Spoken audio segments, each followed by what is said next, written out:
Since the construction in 1894, the Manchester canals have seen many changing landscapes, but for the last 10 years have been getting negative attention. The majority of people that have lost their lives are men, and this is due to safety barriers not being put up.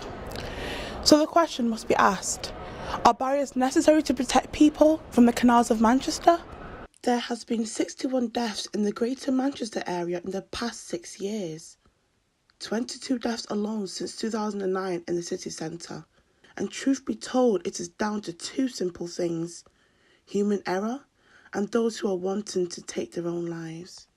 My name's David Wilson and I work for Greater Manchester Fire and Rescue Service. Barriers serve a purpose up to a degree, but there are a lot more complex issues around why people fall into water. The vast number of people that fall into water are young men. Alcohol is a significant factor in the people that drown in the waterways. Barriers aren't the answer to everything. Education is a key thing, and that is one of the things that we're doing today, is we're educating and training the people of the bars and restaurants in the areas around the canals and in this place in Castlefield, so that they're more aware of the risks that vulnerable young men are at around water.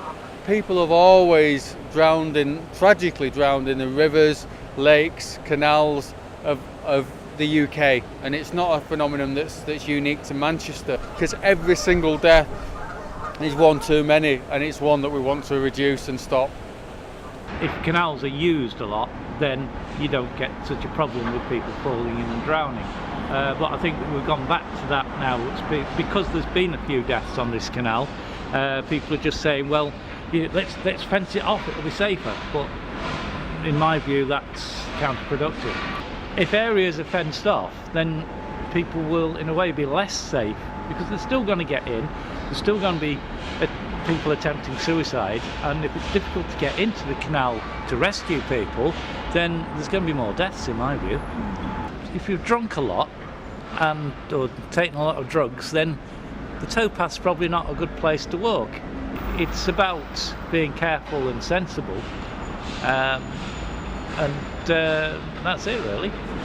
Although some may argue that the canals are unsightly and ruin that idyllic image, it is clear to see that these barriers have been a long time coming to help protect those who are vulnerable.